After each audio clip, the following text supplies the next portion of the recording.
So welcome एपियंस and आज हम शुरू करने वाले हैं और एक basic concept equation of motion के बेसिस पे आप डायनामिक्स ऑफ द सिस्टम किस तरह से बता सकते हैं उसके बारे में। तो यहाँ पे देखो ये क्वेश्चंस है वो आपके जीसेट एग्जामिनेशन में थोड़े लेंथी या हार्ड टाइप के क्वेश्चंस में पूछे जा सकते हैं और नेट एग्जामिनेशन और गेट एग्जामिनेशन में ये क्वेश्चंस है वो कई बार पूछे गए हैं। अब यहाँ पे देखो कि problems on the types of dynamics of the system for given Lagrangian और हैमिल्टोनियन। अब मैंने जैसे कि बताया था कि लाग्रांजियन है वो यूनिकली डिफाइन नहीं होता है, तो लाग्रांजियन यूनिकली डिफाइन नहीं होता है तो आप उसको देख के नहीं बता सकते हैं कि भाई ये लाग्रांजियन है वो इस सिस्टम का है या तो इस सिस्टम का है, मतलब ये लाग्रांजियन है वो हार्मोनिक ऑसिलेटर का है या तो ये लाग्रांजियन है वो कोई एसएचएम करता हुआ जो पेंडुलम है उसका है या स्प्रिंग मास सिस्टम का है या तो कोई इलेक्ट्रिक सिस्टम का है, ये आप नहीं बता सकते। तो यहाँ पे देखो मैंने लिखा है कि L is not uniquely defined, so types of the dynamic of the system cannot be concluded by looking only at L and H. So we must write equation of motion. तो इक्वेशन ऑफ मोशन लिखना है हमें, उसके बाद क्या करना है कि इक्वेशन ऑफ मोशन लिख के आपको एक्सेलरेशन निकालना है। एक्सेलरेशन से आपको पता चल जाएगा। तो to know the dynamics of the system write equation of motion and obtain Q double dot, मतलब कि एक्सेलरेशन। अब यहाँ पे देखो क्यू डबल डॉट है वो जनरलाइज एक्सेलरेशन मैंने यहाँ पे लिखा है कि if Q double dot equal to 0 है तो वो है फ्री पार्टिकल है, मतलब कि जनरलाइज एक्सेलरेशन 0 है तो वो फ्री पार्टिकल है। Acceleration equal to minus of any constant into coordinate हो रहा है, मतलब कि यही बात हो गई कि A equal to minus of kx, तो वो क्या है SHM सिंपल हार्मोनिक मोशन। अब बात आती है कि अगर आपका एक्सेलरेशन है वो माइनस ऑफ एनी फंक्शन है और यहाँ पे दो कंडीशन गिवन है कि अगर फंक्शन है वो ओड है तो वो मोशन ऑसिलेटरी होगी, मतलब कि ऑसिलेटरी मोशन करता हुआ पार्टिकल होगा, और अगर इवन फंक्शन है तो नॉन ऑसिलेटरी है। तो यहाँ पे ऑसिलेटरी या नॉन ऑसिलेटरी मोशन आप बता सकते हैं। अगर यहाँ पे माइनस की जगह पे प्लस आ गया तो इसका मतलब है कि ये तो definitely non oscillatory for both even and odd function है, मतलब कि अगर यहाँ पे प्लस है तो आपको फंक्शन तो देखना ही नहीं है कि किस तरह का है। प्लस आ गया मतलब कि वो नॉन ऑसिलेटरी फंक्शन है, नॉन ऑसिलेटरी मोशन कर रहा है। अब डैम्प्ड ऑसिलेशन की बात करते हैं तो देखो Q double dot equal to minus CQ minus C2Q dot. Okay, अब CQ है वो तो सिंपल हार्मोनिक मोशन हो रही है, लेकिन यहाँ पे एम्पलीट्यूड है उसमें डैम्प्ड ऑसिलेशन का मतलब क्या है, देखो यहाँ पे पहले इस तरह का एम्पलीट्यूड होता है, बाद में एम्पलीट्यूड है वो डिक्रीज होता चला जाता है, इसको डैम्प्ड ऑसिलेशन कहते हैं। तो ये डैम्प्ड ऑसिलेशन में एक वेलोसिटी डिपेंडेंट टर्म आती है, वेलोसिटी डिपेंडेंट टर्म आती है। तो यहाँ पे देखो ये टर्म है वो वेलोसिटी डिपेंडेंट टर्म है, यहाँ पे लिखो ये वेलोसिटी डिपेंडेंट टर्म है। वेलोसिटी डिपेंडेंट टर्म यहाँ पे अगर आ रही है SHM के साथ ही तो वो डैम्प्ड ऑसिलेशन है, और अगर यहाँ पे वेलोसिटी डिपेंडेंट टर्म भी है और उसमें टाइम डिपेंडेंट फोर्स भी लग रहा है तो वो फोर्स्ड ऑसिलेशन है। मतलब कि जैसे कि सपोज कोई झूला झूल रहा है तो वो अपना मैक्सिमम एनर्जी लगा के मैक्सिमम एम्पलीट्यूड से झूला झूल रहा है, उसके बाद उसने कुछ फोर्स नहीं लगाया तो वो क्या करेगा, डैम्प्ड ऑसिलेशन करेगा, वो डैम्प्ड ऑसिलेशन करेगा, मतलब कि ग्रेजुअली उसका एम्पलीट्यूड डिक्रीज होता चला जाएगा और एट सम टाइम वो स्टेबल हो जाएगा, मतलब उसका ऑसिलेशन है वो स्टॉप हो जाएगा। तो उसे डैम्प्ड ऑसिलेशन कहते हैं। अब यहाँ पे ही बात करते हैं कि अगर कोई झूला झूल रहा है और उसने अपनी एनर्जी नहीं लगाई है, मतलब कि उसने मैक्सिमम एम्पलीट्यूड कर लिया है, उसने एनर्जी नहीं लगाई है, तो उसका एम्पलीट्यूड है वो डिक्रीज होने लगेगा। अगर डिक्रीज होने लगेगा तो मतलब जैसे हम छोटे थे तो पेरेंट्स से वो पीछे से फोर्स करके झूला है वो हमें झूलाते थे, तो वैसे ही यहाँ पे फोर्स ऑसिलेशन का यही मीनिंग है कि कोई एक्स्ट्रा फोर्स यहाँ पे आपको मिलेगा जो कि आपके ऑसिलेशन में हेल्प करेगा और उसका एम्पलीट्यूड है वो उतना ही रखेगा। क्लियर? तो इस तरह के देखो free particle, simple harmonic motion, oscillatory, non oscillatory, या तो डैम्प्ड ऑसिलेशन कह सकते हैं, फोर्स्ड ऑसिलेशन कह सकते हैं, इस टाइप के सभी डायनामिक्स आपको पता होने चाहिए और ये आपको सभी चीज़ें याद रखनी है। और ये अगर आपको याद नहीं है तो आप इस टाइप के क्वेश्चन को कभी भी सोल्व नहीं कर सकते और आप हर बार कंफ्यूज ही होंगे कि ये माइनस सी क्यू है वो एस एच एम है, तो उसमें again minus C two Q dot वाली टर्म आ गई तो वो क्या हो गया, डैम्प्ड ऑसिलेशन हो गया या नॉन ऑसिलेटरी हो गया या तो फोर्स्ड ऑसिलेशन हो गया।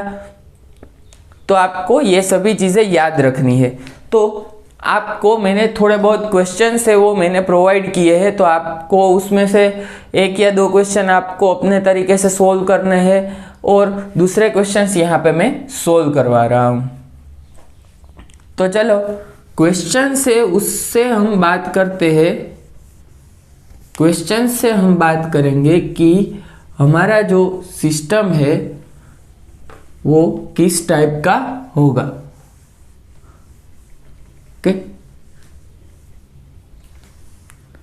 तो ये सभी चीजें आपको बुक में नोट करनी है।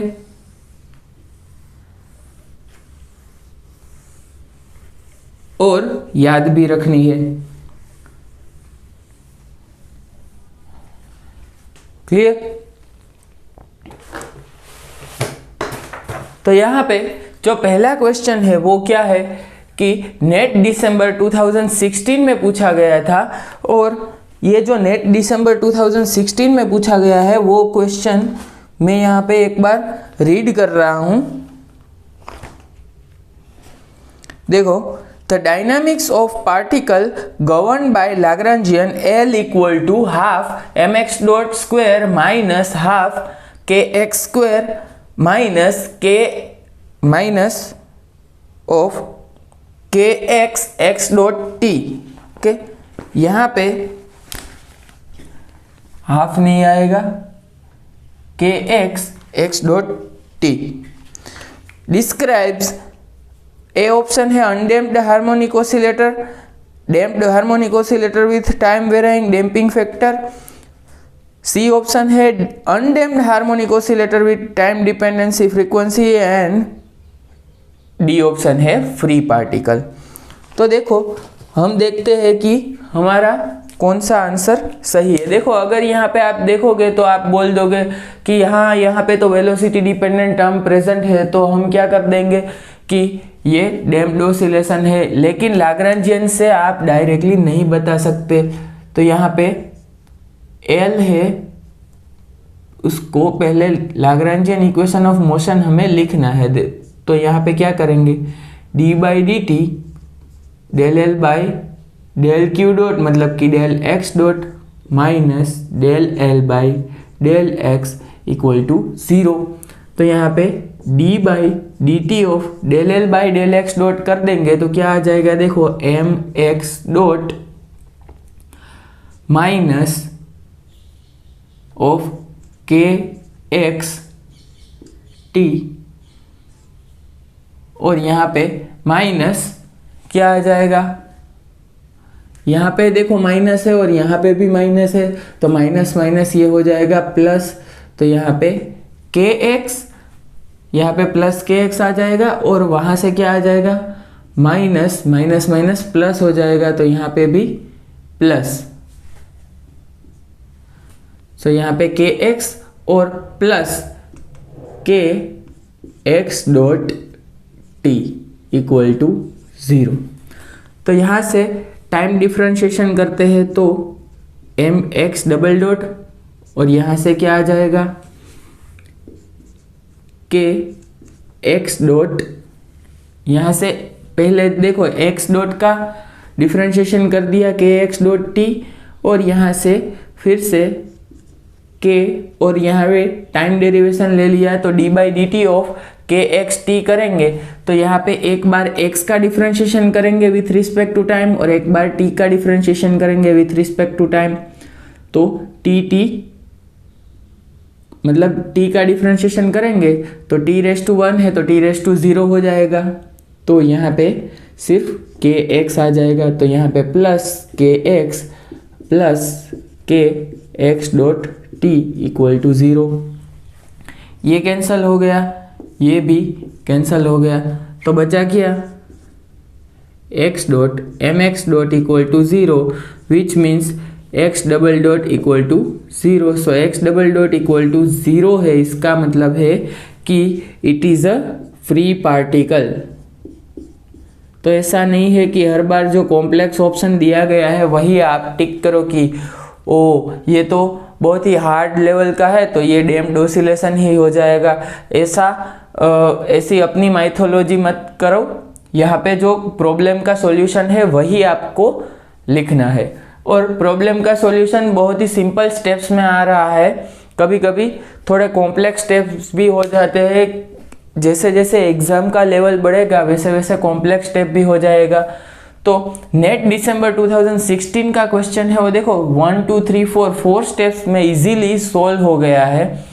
तो आपको इस टाइप के क्वेश्चन से वो आपको पता होने चाहिए कि किस तरह से इसको सोल्व करना है। अगर आपको डायरेक्टली क्वेश्चन आ गया, अभी तो मैं आपको पढ़ा रहा हूँ लेकिन आप अपने तरीके से पढ़ते और आपको डायरेक्टली क्वेश्चन ही आ गया तो आप कभी भी इसका आंसर नहीं दे सकते। आप बोल दोगे कि ये लाग्रांजियन से हम किस तरह से बता सकते हैं कि फ्री पार्टिकल है या डैम्प्ड ऑसिलेशन कर रहा है। क्लियर? तो यहाँ पे बात करते हैं सेकंड क्वेश्चन की।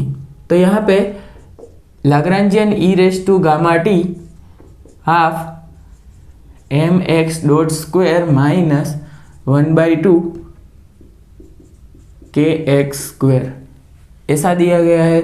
तो यहाँ से फिर से इक्वेशन ऑफ मोशन हमें लिखना है del L by del x dot minus del L by del X equal to 0।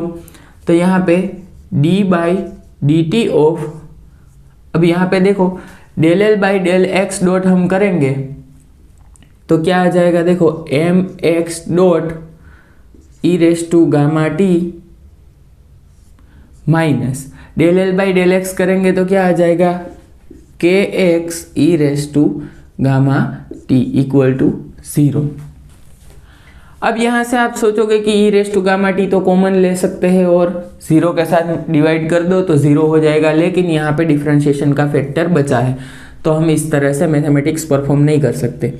तो यहाँ पे पहले क्या होगा कि m तो कांस्टेंट है, x डॉट का डिफरेंशिएशन होगा with respect to t and e का भी डिफरेंशिएशन होगा विथ रिस्पेक्ट टू t। तो पहले इसका डिफरेंशिएशन करते हैं m x double dot E raise to gamma t और माइनस यहाँ पे प्लस और gamma m x dot E raise to gamma T. अब यहाँ से अगेन डिफरेंशिएशन तो हो गया। अब हम क्या करते हैं कि K X E raise to gamma T equal to 0। तो यहाँ पे E raise to gamma T को अब कैंसिल कर दो और M x double dot plus M x dot gamma और यहाँ पे minus K x equal to 0। तो यहाँ पे एक्स डबल डॉट को सब्जेक्ट हमें करना है तो क्या कर देंगे ओके। सो यहाँ पे माइनस था और यहाँ पे भी माइनस है तो ये प्लस हो जाएगा, यहाँ पे भी प्लस आ जाएगा, यहाँ पे भी प्लस आ जाएगा। तो इसको लिखते हैं minus K X minus gamma M x dot. तो इस टाइप के देखो यहाँ पे मैंने मिस्टेक कर दी है, लेकिन आपको कभी भी मिस्टेक नहीं करनी है, क्योंकि मेरी मिस्टेक है वो आप देखोगे, लेकिन आपकी मिस्टेक है वो डायरेक्टली एग्जाम में रिप्रेजेंट होगी। और यहाँ पे डिवाइडेड बाई m, यहाँ पे भी divided by m, so x double dot equal to क्या आ गया, minus k by M X minus gamma x dot. तो यहाँ पे इस टाइप की अगर कॉन्फ़िगरेशन आ रही है, आपकी टर्म आ रही है, तो यहाँ पे देखो ये टर्म है वो वेलोसिटी डिपेंडेंट टर्म है। सो वेलोसिटी डिपेंडेंट टर्म किस में आ रही थी, वेलोसिटी डिपेंडेंट टर्म आ रही थी डैम्प्ड ऑसिलेशन में। तो क्या कर देंगे, डैम्प्ड ऑसिलेशन की ये सिस्टम है वो डैम्प्ड ऑसिलेशन कर रहा है, और ये लाग्रांजियन है वो भी डैम्प्ड ऑसिलेशन का है। देखो इसमें बहुत छोटा सा अगर चेंज किया जाता है तो वो डैम्प्ड ऑसिलेशन की जगह पे आपको नॉन ऑसिलेटरी भी दिया जा सकता है, या तो दूसरा कोई भी फंक्शन आपको मिल सकता है। तो आपको ये थोड़ा केयरफुल रहना है। क्लियर? ओके, तो यहाँ पे जो थर्ड क्वेश्चन है उसकी बात करते हैं। तो जो ये थर्ड क्वेश्चन है वो नेट जून 2013 में पूछा गया था। नेट जून 2013 में पूछा गया था थर्ड क्वेश्चन। ये यहाँ पे लिख देता हूँ, नेट जून 2013 में पूछा गया था ये क्वेश्चन। तो आपको क्या करना है, देखो simply find the coordinate of particle x at time t। तो पहले हम क्या करेंगे, सिंपली देखो लाग्रांजियन और हैमिल्टनियन का एक जो क्वेश्चन पूछा जाता है वो सिर्फ 3 वेज से भी सोल्व हो सकता है। एक तो आप क्या करो कि लाग्रांजियन और हैमिल्टनियन के कन्वर्जन है वो आपको पता होना चाहिए, लाग्रांजियन इक्वेशन ऑफ मोशन पता होना चाहिए, और लाग्रांजियन एंड हैमिल्टनियन का रिलेशन जो मैंने बताया था कि कन्वर्जन है उसमें आपको किस तरह से रिलेशन फाइंड करना है, और ये जो डायनामिक ऑफ द सिस्टम है वो आपको पता होना चाहिए। तो ये 3 चीज़ें आपको पता है, कन्वर्जन ऑफ L2H H2L, ये dynamics of the system and first order differential equation या सेकंड ऑर्डर डिफरेंशियल इक्वेशन, ये दोनों आपको पता है तो आप इजीली फाइंड कर सकते हैं। तो यहाँ पे देखो बात करते हैं कि लाग्रांजियन इक्वेशन ऑफ मोशन से ये क्वेश्चन का आंसर हम देते हैं। आप अगर सेम क्वेश्चन का answer Hamiltonian equation of motion से देंगे तो भी आपका आंसर सेम ही आएगा। कभी भी हैमिल्टनियन इक्वेशन ऑफ मोशन और लाग्रांजियन इक्वेशन ऑफ मोशन है वो डिफरेंट आंसर नहीं देता है। तो यहाँ पे देखो mx डॉट, और यहाँ पे माइनस है तो माइनस bx करेंगे तो प्लस b आ जाएगा विच इज इक्वल टू 0। तो यहाँ से mx double dot equal to minus b आ जाएगा, तो x double dot equal to minus b by m। तो ये क्या है, कांस्टेंट एक्सेलरेशन, क्योंकि b और m दोनों कांस्टेंट है। तो अब हम क्या करेंगे कि x डबल डॉट का मीनिंग क्या है, D square X by D T square equal to minus B by M. अब यहाँ पे इसका मीनिंग क्या है, d बाई डी टी मतलब फर्स्ट डेरिवेशन, और यहाँ पे dx बाई डी टी। तो देखो ये dx बाई डी टी वो तो वेलोसिटी हो गई, वेलोसिटी का अगेन डिफरेंशिएशन कर देंगे तो आपको एक्सेलरेशन मिल जाएगा। तो हम क्या करेंगे, अब दोनों साइड देखो हमें क्या चाहिए, x चाहिए, हमें क्या चाहिए x। अगर x आपको चाहिए तो आपको 2 बार इंटीग्रेशन करना पड़ेगा। तो यहाँ पे इंटीग्रेशन कर दो। अगर यहाँ पे इस इस तरह से इंटीग्रेशन कर देंगे तो क्या आ जाएगा, देखो dx बाई डी टी और minus B by M, minus B by M. और यहाँ पे देखो दोनों साइड अगर आपको इंटीग्रेशन करना है तो यहाँ पे क्या करेंगे, ये dt को यहाँ पे लिख देंगे तो b बाई एम dt का इंटीग्रेशन हो गया t, और यहाँ पे लिमिट डिफाइन नहीं है तो यहाँ पे c1 मतलब कि कांस्टेंट 1। अब फिर से यहाँ पे क्या करेंगे कि dx है और यहाँ पे minus b by M t और यहाँ पे dt plus c1 into dt है, तो यहाँ पे अगेन इंटीग्रेशन कर दो। क्लियर, यहाँ पे अगेन इंटीग्रेशन करना है हमें, तो हम इंटीग्रेशन कर देंगे तो हमारा आंसर है वो हमें मिल जाएगा x इक्वल टू, यहाँ पे देखो t dt का इंटीग्रेशन होगा टी स्क्वायर बाई 2, तो minus b by M T square by 2 plus c1 t plus यहाँ पे अगेन लिमिट नहीं है तो यहाँ पे इम्प्रॉपर इंटीग्रल है तो यहाँ पे c2 है वो कांस्टेंट पुट कर दिया है।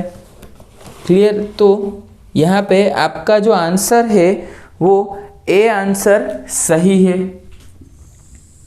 अब इस टाइप का इक्वेशन है वो आपने कहीं पे पढ़ा है या नहीं, इस टाइप का इक्वेशन आपने कहीं पे पढ़ा है या नहीं। अब देखो इस टाइप का इक्वेशन तो यही था ना कि s इक्वल टू मतलब displacement equal to U T plus half A T square, half A T square. देखो यहाँ पे माइनस बी बाई एम है, उसकी जगह पे एक्स डबल डॉट लिख सकते हैं, तो ये एक्स डबल डॉट लिखेंगे हम यहाँ पे एक्स डबल डॉट, तो ये एक्सेलरेशन ही हो गया, तो हाफ ए टी स्क्वायर। तो ये 11th-12th साइंस में हमने ये पढ़ा था कि यूनिफॉर्म एक्सेलरेशन है। देखो यूनिफॉर्म एक्सेलरेशन है तो हम यहाँ पे इस टाइप के इक्वेशन लिख सकते हैं। तो दूसरा इक्वेशन कुछ इस तरह का था, v equal to U plus A T. Clear, v plus A T, कुछ v square equal to U square plus 2as, इस टाइप के इक्वेशन, 3 इक्वेशन थे। तो उसमें ये पहला इक्वेशन, ये दूसरा इक्वेशन, ये तीसरा इक्वेशन, और कुछ इस तरह का ग्राफ यहाँ पे प्लॉट किया जाता था कि आपको ये यूनिफॉर्म एक्सेलरेशन है तो वो आपको v और t के कर्व से निकालना होता था। तो यहाँ पे एरिया अंडर द कर्व करके हम यहाँ पे फाइंड करते थे। ओके, तो यहाँ पे देखो ये जो है वो इनिशियल वेलोसिटी है u, ये है हमारी final velocity v। So acceleration हम किस तरह से फाइंड कर सकते हैं, v minus U by T. तो देखो यहाँ पे v माइनस यू और यहाँ पे t2 है, यहाँ पे t1 है, तो t2 माइनस t1 मतलब कि v minus U by T. तो हमें क्या मिल गया, देखो ये स्लोप मिल गया। तो v बाई टी के ग्राफ में एक और चीज आपको यहाँ पे मैं बता रहा हूँ कि v वर्सेस t के ग्राफ में जो लाइन का स्लोप होगा वो आपको क्या देगा, acceleration. Slope of the line क्या देगा, ये स्लोप है वो स्लोप एक्सेलरेशन, क्योंकि यहाँ पे v है और डिवाइडेड बाई 2। स्लोप किस तरह से फाइंड करते हैं, y बाई एक्स। स्लोप है वो एक्सेलरेशन देगा। So a equal to V minus U by T, यहाँ से ए टी इस तरह से v equal to U plus A T ये फाइंड कर सकते हैं। और यहाँ पे area under V T curve gives displacement. Area under VT curve है, ये पूरा जो एरिया है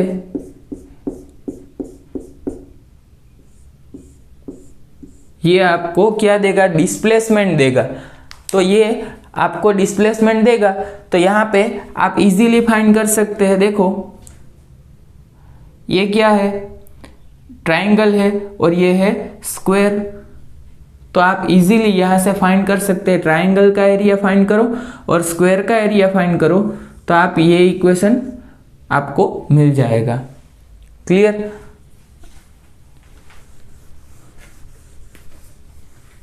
अगर आपको ये प्रूव करना है कि ट्रायंगल का एरिया क्या है, हाफ, और यहाँ पे ये है परपेंडिकुलर और ये है आपका बेस, तो यहाँ पे बेस है वो क्या है, T1 into T2 minus T1 है, तो यहाँ पे T2 माइनस T1 को T लिख देते हैं हम, और ये क्या है, V माइनस U।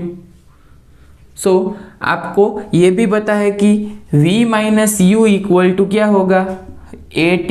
इस इक्वेशन से V minus U equal to है AT, तो यहाँ से आप लिख सकते हैं AT, तो यहाँ पे AT का स्क्वायर लिख दो, हाफ AT स्क्वायर आ गया। और ये एरिया आप कैलकुलेट करेंगे तो प्लस क्या आ जाएगा, देखो U स्क्वायर का area U into T2 minus T1, so U into T equal to आपको डिस्प्लेसमेंट मिल जाएगा S। So half AT square plus UT equal to S आ जाएगा।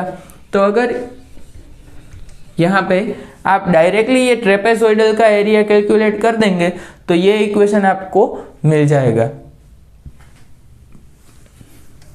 तो यहाँ पे बेसिकली ये बहुत ही बेसिक बातें हैं, ये मैं यहाँ पे नहीं बता रहा हूँ, लेकिन मैं यहाँ पे ये बता रहा हूँ कि नेट दिसंबर 2013 का जो क्वेश्चन था वो आपको 11-12 लेवल से पूछा गया था, लेकिन यहाँ पे फिर भी स्टूडेंट्स ने बहुत सारी मिस्टेक की थी, क्योंकि वो समझ ही नहीं पाते थे कि x को t के फॉर्म में किस तरह से रिप्रेजेंट करें। तो आपको directly Lagrangian equation of motion लिखना है और डायरेक्टली उसका इंटीग्रेशन, डबल इंटीग्रेशन कर दो, तो आपको ये x फाइंड कर सकते हैं इन टर्म्स ऑफ t।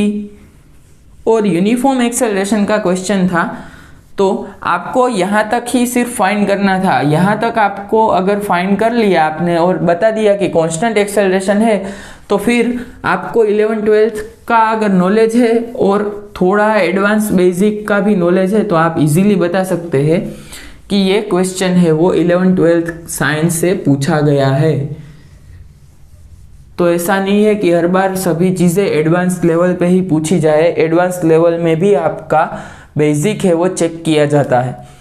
तो यहाँ पे बात करते हैं जो हमारा फोर्थ क्वेश्चन है।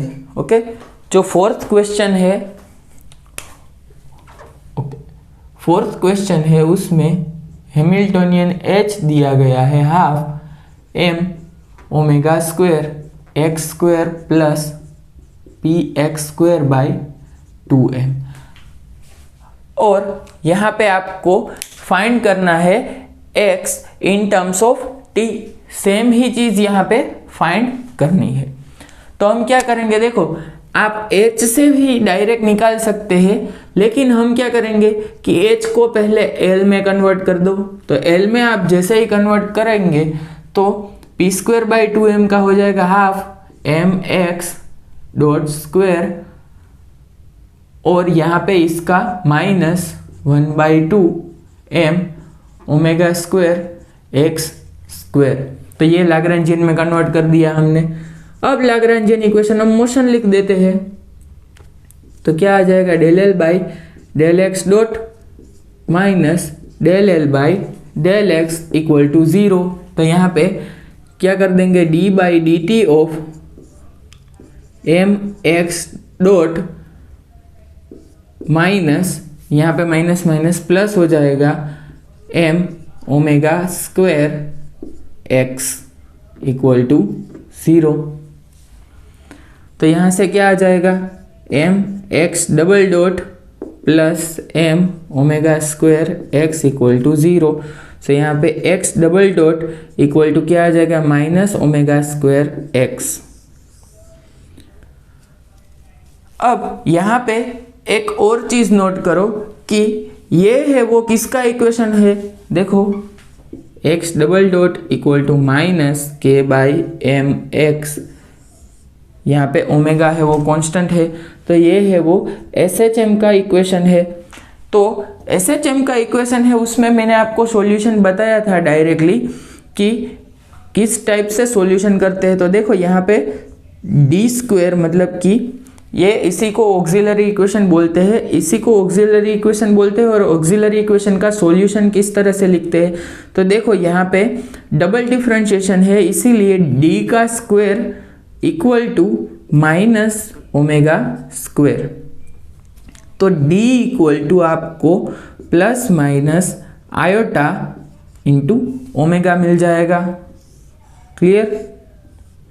तो यहाँ से आप directly A E raise to plus I omega, A E raise to I omega T plus B E raise to minus I omega T, इस तरह से सॉल्यूशन लिख सकते हैं। क्लियर? लेकिन यहाँ पे इन दोनों को हम अगर कंबाइन करें तो इसका final solution x equal to A sine omega T plus B cos omega T, ये लिख सकते हैं ऑक्सिलरी इक्वेशन का सॉल्यूशन। अब यहाँ पे कंडीशन दी गई है आपको, तो वो कंडीशन यहाँ पे देख लेते हैं कि कंडीशन क्या दी गई है। At t equal to 0 x equal to 0, condition यहाँ पे दी गई है at t equal to 0 x equal to 0 t equal to okay, at t equal to 0 x dot equal to a omega. Clear? तो यहाँ पे x आपको मिल गया है। अब आपको a एंड b फाइंड करने हैं। देखो यहाँ पे कौन सी टर्म आने वाली है वो आपको इनिशियल कंडीशन से फाइंड करना है।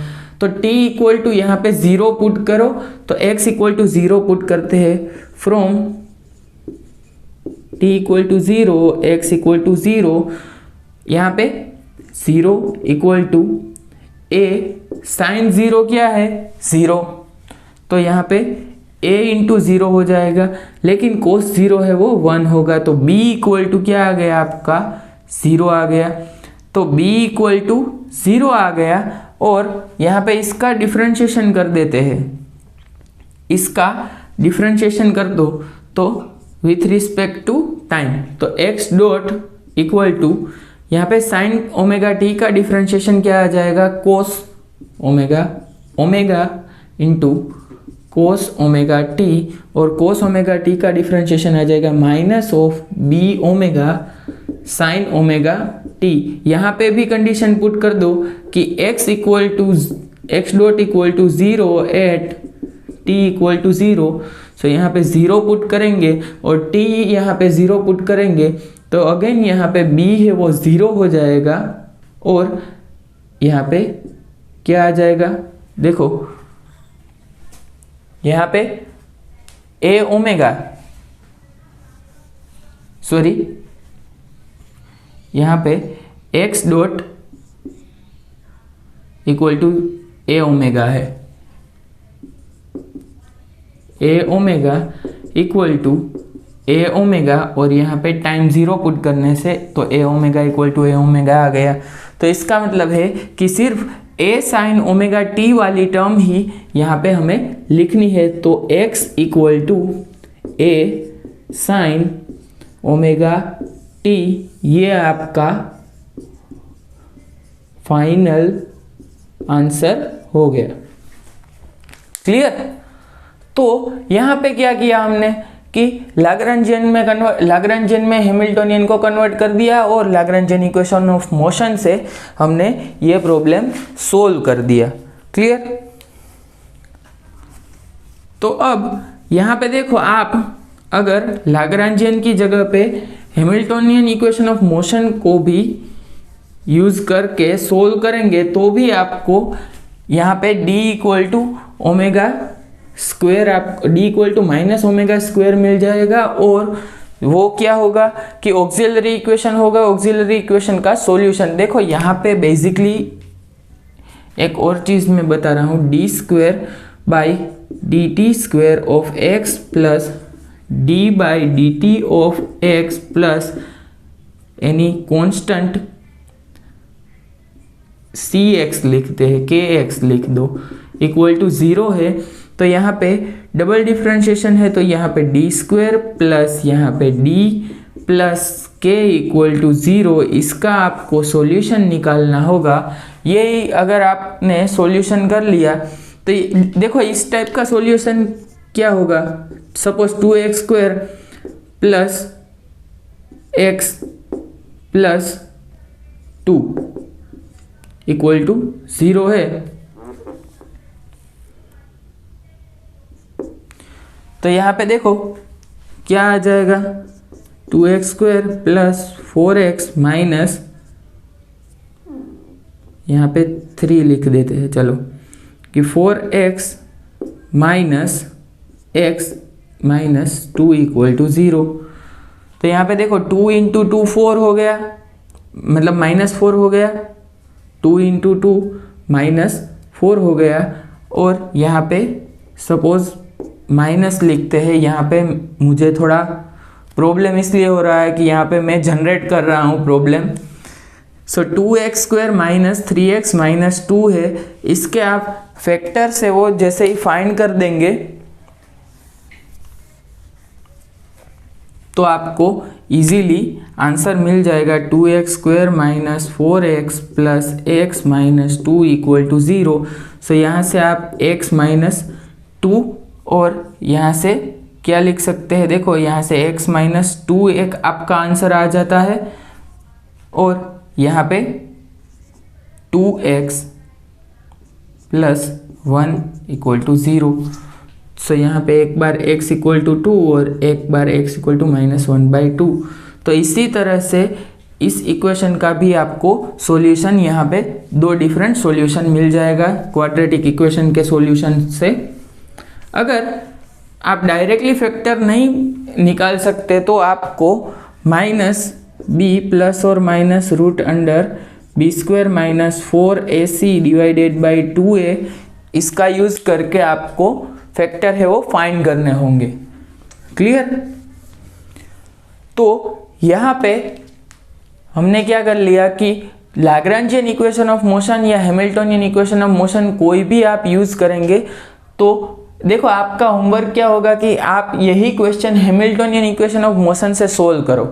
हैमिल्टोनियन इक्वेशन ऑफ मोशन से किस तरह से सोल्व करेंगे, q dot equal to del h by del p. तो यहाँ से आपको q डॉट निकालना है, उसके बाद p dot equal to minus of del h by del q, del q, और यहाँ से आपको x डबल डॉट के फॉर्म में ये इक्वेशन आपको निकाल के फाइनली आंसर लेना है। क्लियर?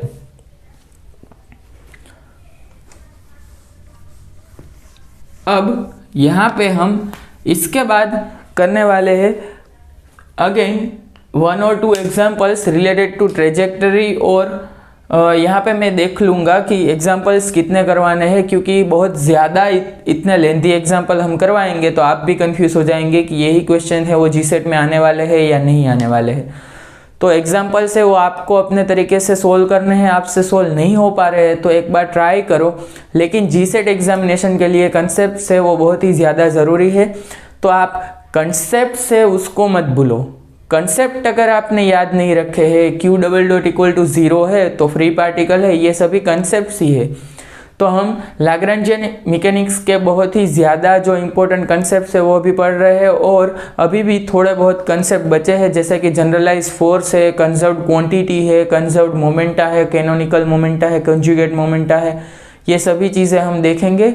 इसके बाद लाग्रांजियन मैकेनिक्स और हैमिल्टनियन मैकेनिक्स पे हम फुल स्टॉप लगाएंगे और चले जाएंगे नॉर्मल मोड्स ऑफ ऑसिलेशन। मैंने बताया है कि हम थोड़े और बेसिक कंसेप्ट है वो देखने वाले हैं। तो यहाँ पे देखो कि मोर बेसिक कंसेप्ट में क्या है कि हमें पता है कि जनरलाइज मोमेंटा है वो किस तरह से दिखाया जाता है। इसे कैनोनिकल मोमेंटम कहते हैं, कॉन्जुगेट मोमेंटम कहते हैं, या जनरलाइज मोमेंटम कहते हैं। तो P I equal to del L by del Q dot, ये हमें पता है। तो यहाँ पे देखो इसका डेरिवेशन क्या होगा, देखो d by D T of del L by del Q dot minus del L by del Q equal to है 0। ये लाग्रांजिस इक्वेशन ऑफ मोशन है। अब यहाँ पे del L by del Q dot equal to, यहाँ पे पी आई पुट करेंगे तो हमें क्या मिल जाएगा, देखो यहाँ पे पी आई यहाँ पे ही डायरेक्टली पुट कर रहा हूँ। सो पी आई पुट करने से time derivation, total time derivation of p I equal to क्या हो जाएगा, del L by del Q. तो यहाँ पे इक्वल टू पुट कर दिया। तो इसका मतलब है कि P I dot equal to del L by del Q लिख सकते हैं। तो पी आई इक्वल टू होगा del L by del Q dot and P I dot equal to होगा del L by del Q. तो ये दोनों relation आपको याद रखने हैं, कंफ्यूज नहीं होना है। यहाँ पे क्यू डॉट नहीं है, यहाँ पे क्यू है और यहाँ पे पी डॉट होगा, यहाँ पे क्यू डॉट है और यहाँ पे पी है। क्लियर? तो दोनों में से आप ट्रिक से इस तरह से याद रख सकते हैं कि दोनों में से कोई एक में डॉट होगा। अब बात करते हैं कि जनरलाइज फोर्स। देखो जैसे कि हमने सभी चीज़ें डिफाइन की कि generalize acceleration, generalize velocity, generalize coordinate, generalize momenta, तो अब हमें जनरलाइज फोर्स तो डिसाइड करने का जनरलाइज फोर्स है वो डिसाइड करना पड़ेगा। अब यहाँ पे बात करेंगे कि जनरलाइज फोर्स है वो टॉर्क हो सकता है और फोर्स भी हो सकता है नॉर्मल, और एनी अदर क्वांटिटी। देखो जैसे कि हमने बताया था कि चार्ज है वो कोई जनरलाइज कोऑर्डिनेट है तो उसको करंट है उसकी जनरलाइज वेलोसिटी हो सकती है। अब यहाँ पे बात करते हैं कि we define generalize force q i in such a way that its product with generalized coordinate gives the work done। तो यहाँ पे वर्क डन की डेफिनेशन से हमने फोर्स है वो निकाला है, क्योंकि वर्क डन इक्वल टू होता है फोर्स इनटू डिस्प्लेसमेंट। सो इसका मतलब है कि कभी भी आपको वर्क डन निकालना है तो फोर्स इनटू डिस्प्लेसमेंट करेंगे तो वर्क डन निकल जाएगा। तो फोर्स इनटू डिस्प्लेसमेंट यहाँ पे जनरली हमने कर दिया है। तो ये लेंथ एलिमेंट है, डिस्प्लेसमेंट एलिमेंट लिख दिया है dl। तो यहाँ पे EMT में भी बताया है, क्वांटम मैकेनिक्स में बताया है, क्लासिकल मैकेनिक्स में बताया है कि length element equal to generalize, अगर हम बात करें तो scale factor into generalize coordination का एक स्मॉल एलिमेंट लेना होता है। तो लेंथ एलिमेंट इस तरह से लिख सकते हैं। सो अगर फोर्स यहाँ पे एफ ऑफ थीटा है तो यहाँ पे देखो यहाँ पे लेंथ एलिमेंट इस तरह से लिख सकते हैं। तो अब डिस्प्लेसमेंट कितना हो गया, डी क्यू जितना, तो फोर्स कितना हो जाएगा, जनरलाइज फोर्स होगा एफ आई एच आई जितना। अब एफ आई एच आई जितना जनरलाइज फोर्स है तो उसको हमने डिफाइन कर दिया है Q I equal to F I into H I. वो है relation between force and generalise force. तो यहाँ पे देखो कार्टेशियन के लिए Q X equal to F X और Q Y equal to F Y, Q Z equal to F Z होगा। लेकिन यहाँ पे Q of r equal to F R और q of theta equal to r into F R और q of five is equal to r sine theta f, sorry यहाँ पे theta आएगा और यहाँ पे एफ फाइव। तो ये हो गया स्फेरिकल पोलर कोऑर्डिनेट के लिए। स्फेरिकल पोलर कोऑर्डिनेट के लिए ये जनरलाइज फोर्स आपको मिलेगा। तो यहाँ पे देखो जनरलाइज फोर्स की अभी हमने बात की है, तो यहाँ पे एक इक्वेशन हम डिराइव करते हैं, तो लाग्रांजिस इक्वेशन ऑफ मोशन से ही वो डिराइव होगा। तो लाग्रांजिस इक्वेशन ऑफ मोशन है, उससे अगर हम इक्वेशन डिराइव करते हैं तो उसको हम इस तरह से भी बोल सकते हैं कि वो एक डिफरेंट फॉर्म है लाग्रांजिस इक्वेशन ऑफ मोशन का। तो यहाँ पे लिखते हैं another form of Lagrange's equation of motion. तो यहाँ पे देखो d by D T of del L by del Q dot था minus del L by del Q equal to था 0। अब L हमें पता है, L इक्वल टू है T माइनस V, मतलब kinetic energy minus potential energy. So d by D T of यहाँ पे del by del Q dot लिख सकते हैं T minus V minus del L by del q T minus V equal to है 0। तो यहाँ पे d by D T of d del L by del Q dot of t, और यहाँ पे minus d by D T of del v by del Q dot minus del by del q of t plus del v by del Q equal to 0। अब यहाँ पे kinetic energy वाले जो terms है वो एक साइड लिखते हैं और पोटेंशियल एनर्जी वाले टर्म्स है वो दूसरी साइड लिख देते हैं। तो यहाँ पे क्या आ जाएगा, del t by del Q equal to d by D T of del v by del Q dot minus del v by del q. Clear. तो अब यहाँ से इसको हम जनरलाइज फोर्स में कन्वर्ट करते हैं, तो d by D T of del t by del Q dot minus del t by del Q equal to क्या लिख सकते हैं, क्यू आई। क्लियर। और यहाँ पे क्यू आई इक्वल टू क्या होगा, where q I equal to d by D T of del v by del Q dot minus del v by del Q.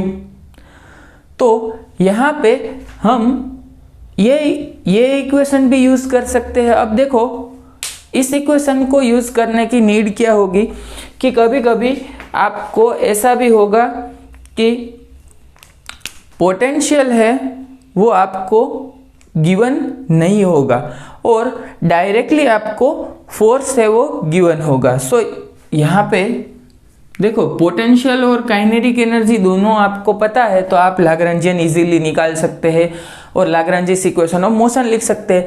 लेकिन अगर आपको पोटेंशियल पता नहीं है, फोर्स पता है, तो आप क्या करेंगे कि यही इक्वेशन यूज कर दो और यहाँ से आप इक्वेशन ऑफ मोशन है वो निकाल सकते हैं। तो यहाँ पे इसके लिए जो काइनेटिक एनर्जी है वो भी आपको पता होनी चाहिए। तो डिफरेंट सिस्टम के कोरस्पॉन्डिंग काइनेटिक एनर्जी भी हम लिखेंगे और स्फेरिकल पोलर कोऑर्डिनेट और कार्टेशियन कोऑर्डिनेट में इसीलिए मैंने आपको क्लासिकल मैकेनिक्स के शुरुआत में ही मैंने आपको वेलोसिटीज लिखाई है, तो वो आपको एक बार अभी रिफर करनी है, क्योंकि नेक्स्ट जो हमारा लेक्चर होगा उसमें आपको क्लासिकल मैकेनिक्स का जो बेसिक है, जो लाग्रांजियन मैकेनिक्स मैंने सिखाया है वहाँ पे भी, कि जनरलाइज वेलोसिटी है for spherical polar coordinate, cylindrical या तो प्लेन पोलर कोऑर्डिनेट क्या होगी। अब यहाँ पे बात करते हैं, तो यहाँ पे एक नोट लिख लें आप कि स्टेटमेंट लिख दो कि जब ये इक्वेशन यूज कब होगा कि when we know the force but don't know the potential, so potential is not given and force is given, then we use this equation for solution of our problem. जो भी problem है वो इसी equation से solve हो जाएगा। Clear? तो ये भी एक लाग्रांजिस इक्वेशन ऑफ मोशन है काइनेटिक एनर्जी के फॉर्म में। अब यहाँ पे बात करते हैं कि कंजर्व्ड क्वांटिटी, तो मैंने एक बार दो बार नहीं 1000 बार बोला है कि कंजर्व्ड क्वांटिटी का जब भी क्वेश्चन आएगा तो आपके दिमाग में एक ही आइडिया होना चाहिए कि कंजर्व्ड क्वांटिटी का क्वेश्चन है वो total time derivative of this conserved quantity equal to 0 होगा, उसी से ही सोल्व होगा। तो यहाँ पे देखो कंजर्व्ड क्वांटिटी में सिर्फ आपको करना है कि total time derivation of the quantity equal to 0। तो यहाँ पे क्वेश्चन दिया गया है कि लाग्रांजियन आपको दिया गया है 1/2m x dot square plus y dot square plus k x plus 2y, then if alpha pxy plus py is conserved then find the value of alpha. तो अल्फा px प्लस py है वो conserved है, तो पहले हमें क्या करना होगा कि px फाइंड करो।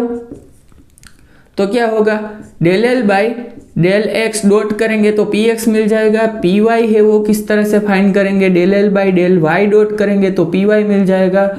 तो पी एक्स की वैल्यू क्या आ जाएगी एम एक्स डॉट आ गया और पी वाई की वैल्यू एम वाई डॉट आ जाएगी। तो यहाँ पे देखो alpha m x dot plus p y मतलब कि m y dot is conserved, तो इसका total time derivation equal to 0 कर दो। क्लियर? तो इसका देखो पी एक्स, तो यहां पे देखो ये पी एक्स आ गया तो d by D T of alpha m x dot मतलब कि ये है पी एक्स। तो पी एक्स का टोटल टाइम डेरिवेशन आप करेंगे तो यहाँ पे देखो टोटल टाइम डेरिवेशन आप करो तो क्या आ जाएगा देखो plus d by D T of m y dot equal to 0। तो यहाँ पे alpha m x double dot plus m y double dot equal to 0। Clear? So alpha m x double dot plus m y dot equal to 0 है तो m m cancel हो जाएगा। तो alpha x double dot equal to minus of y double dot. Clear? तो यहाँ पे इसका integration आप देखो, आपको अल्फा की वैल्यू फाइंड करनी है तो आप अल्फा की वैल्यू यहाँ से इंटीग्रेशन करके फाइंड कर सकते हैं। देखो सो अल्फा और यहाँ पे डबल इंटीग्रेशन कर दो तो एक्स और वाई के कोऑर्डिनेट्स आपको मिल जाएंगे।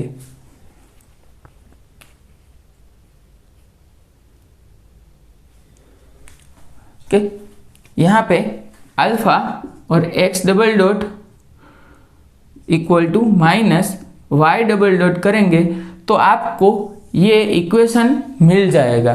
क्लियर? लेकिन आप इसका सॉल्यूशन करेंगे, देखो यहाँ पे मैं इसीलिए बता रहा हूँ सभी चीज़ें एक एक स्टेप इसीलिए बता रहा हूँ कि इसका आप सॉल्यूशन करेंगे ना तो इसमें आपको x का जो फॉर्म होगा वो y के फॉर्म में मिलेगा, मतलब कि अल्फा x है वो y के फॉर्म में मिलेगा। तो आपको अल्फा x है वो y के फॉर्म में मिलेगा तो y आप कहाँ से निकालेंगे? तो आपको बेसिकली क्या करना है, देखो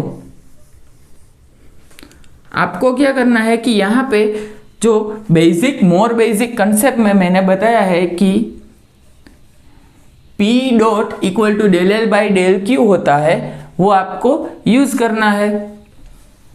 तो यहाँ पे देखो कंजर्व्ड क्वांटिटी का टोटल टाइम डेरिवेशन 0 कर दो, alpha p x plus p y equal to 0। तो यहाँ पे D by D T of p x क्या होगा, p x dot plus p y dot equal to 0। तो यहाँ पे पी एक्स डॉट है उसको किस तरह से डिफाइन करते हैं, del L by del q, मतलब क्यू की जगह पे यहाँ पे पुट करना है हमें एक्स प्लस यहाँ पे del L by del Y equal to 0। So alpha और del L by del X करेंगे तो देखो यहाँ पे पोटेंशियल की ही डायरेक्ट बात हो जाएगी। तो यहाँ पे क्या आ जाएगा कि सिर्फ ओनली के आ जाएगा, प्लस यहाँ पे del L by del y करेंगे तो क्या आ जाएगा 2k इक्वल टू 0। से यहाँ पे k तो कॉमन निकल जाएगा तो अल्फा इक्वल टू -2 आ जाएगा। तो इसका मतलब है कि -2px plus py is conserved. Clear? तो आप देखो यहाँ पे आपको ये कंसेप्ट मैंने इसीलिए बताया है कि आप इस टाइप के प्रॉब्लम्स जो पूछे जा रहे हैं उसका सॉल्यूशन आप इजीली कर सकते हैं। लेकिन आपको और यहाँ पे इजी प्रॉब्लम में सोल्व करने के लिए ट्रिक बता रहा हूँ। यहाँ पे शॉर्ट ट्रिक बता रहा हूँ कि आपको अगर इस तरह का इक्वेशन आपको मिल रहा है तो यहाँ पे देखो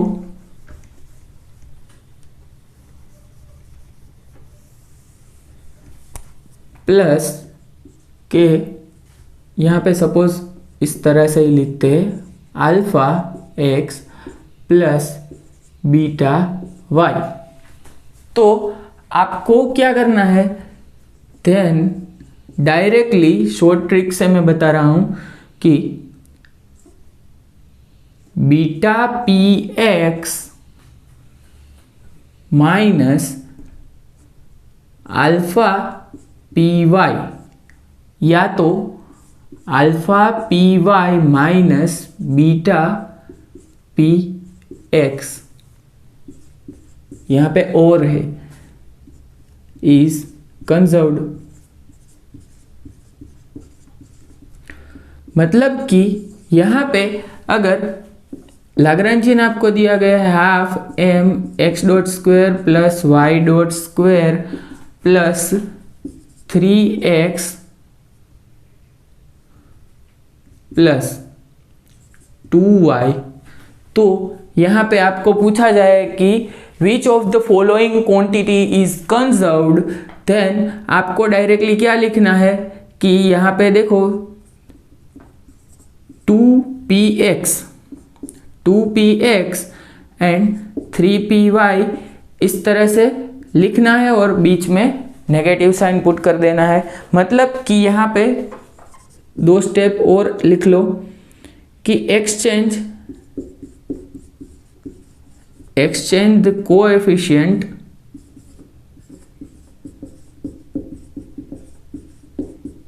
एंड बोथ हैविंग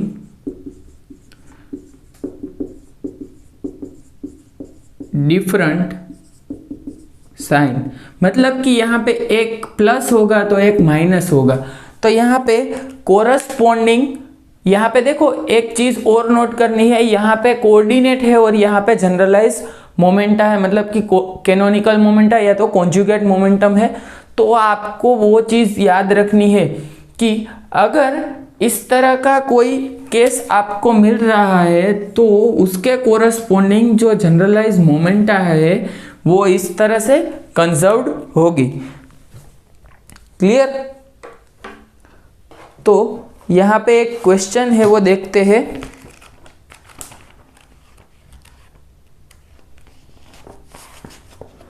ओके, तो नेट 2016 में पूछा गया था ये क्वेश्चन, वो क्वेश्चन मैं आपको प्रोवाइड कर दूंगा। नेट 2016 में इसी टाइप का क्वेश्चन पूछा गया था जिसमें आपको बोला गया है, पोटेंशियल दिया गया है v x plus 2y and बोला गया है a particle in 2 dimension is in a potential v of xy equal to x plus 2y, which of the following is also constant of motion? Which of the following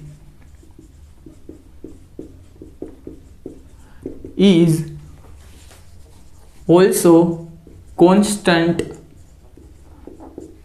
of motion? ये question लिखो, net दिसंबर 2016 में ये question पूछा गया था और ये question का सॉल्यूशन आप इजीली लिख सकते हैं। देखो p y minus 2px, b option दिया गया है px minus 2py, C option दिया गया है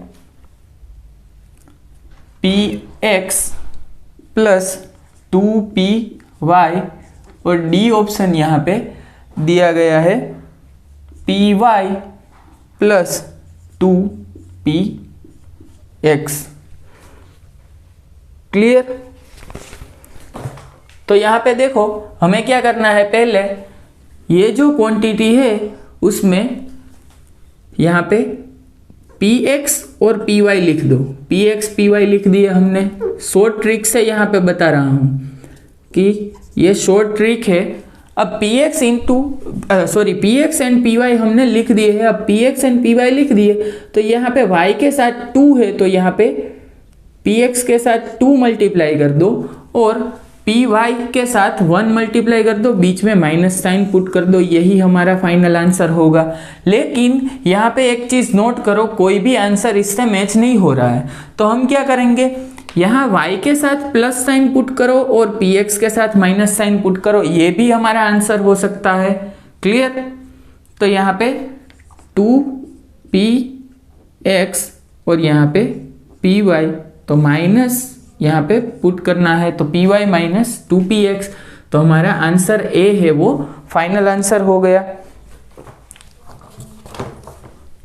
तो ये नेट एग्जामिनेशन में इस टाइप का क्वेश्चन पूछा गया था। तो देखो ये मिनिमम 3.5 मार्क्स का तो क्वेश्चन होता ही है, तो आप 3.5 मार्क्स सिर्फ सिंगल स्टेप में कवर अप कर सकते हैं। तो अगर इस टाइप का क्वेश्चन आगे कहीं पे पूछा गया तो आप इजीली ये फाइंड कर सकते हैं। तो py माइनस 2px आप फाइंड कर सकते हैं। तो यहाँ पे देखो ये आंसर नहीं था तो हमने क्या किया कि साइन चेंज कर दी, लेकिन आपको ये आंसर नहीं लिखना है, px माइनस 2py नहीं लिखना है, कोएफिशिएंट तो चेंज होगा ही लेकिन सिर्फ साइन है वो डिफरेंट आ जाएगी। तो आप डायरेक्ट ऑप्शन से भी देख सकते हैं। तो यहाँ पे देखो मोर बेसिक कंसेप्ट भी हमने कर लिए है। अब हम डिफरेंट सिस्टम के corresponding Lagrangian equation of motion है वो लिख देंगे और उसका सॉल्यूशन है वो लिख देंगे कि किस तरह से आपको अगर स्फेरिकल पोलर में सिंपल पेंडुलम या डबल पेंडुलम का एग्जाम्पल पूछा जाए तो आप क्या करोगे, उसके लिए शॉर्ट ट्रिक क्या है, क्या याद रखना है, हिंट मैं यहाँ पे दे दूंगा। तो वो नेक्स्ट लेक्चर में हम करेंगे। और अब यहाँ पे लैग्रेंजियन इक्वेशन ऑफ मोशन और हैमिल्टनियन इक्वेशन ऑफ मोशन के कोरस्पॉन्डिंग जो भी प्रॉब्लम्स आपको पूछे जाते हैं वो सभी मैंने यहाँ पे करवा दिए हैं। तो आप इसका रिवीजन करो और जो भी यहाँ पे मैंने प्रॉब्लम्स आपको सेंड किए हैं वो 1 या 2 बार आप खुद भी ट्राई करो, इसमें से भी ट्राई करो। मैंने हर बार बोला है कि 15 दिन के जो इंटरवल पे आप रैंडमली प्रॉब्लम लेके ट्राई करो। अभी कई दिन हो गए क्वांटम मैकेनिक्स किए हुए, तो क्वांटम मैकेनिक्स का सिलेबस लेके उसमें से भी रैंडम प्रॉब्लम्स है वो ट्राई करो। अगर आप रैंडम प्रॉब्लम है वो 5 प्रॉब्लम्स लेते हैं और उसमें से 4 to 5 क्वेश्चंस सोल्व हो रहे हैं, ओके सोल्व हो रहे हैं, तो आप इजीली एग्ज़ाम क्रैक कर सकते हैं। अदरवाइज आप एग्ज़ाम क्लियर नहीं कर पाएंगे।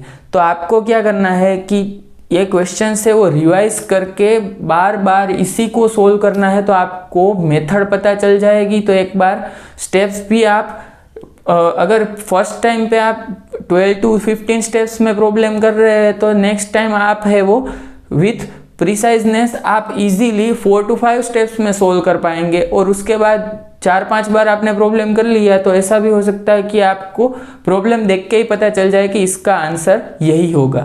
क्लियर? तुक्के कभी भी नहीं लगाने हैं आपको। तो माइनस सिस्टम जीसेट के एग्जामिनेशन में नहीं है, लेकिन आपको तुक्के नहीं लगाने हैं। आपको क्या करना है कि परफेक्शन के साथ सभी आंसर लिखने हैं।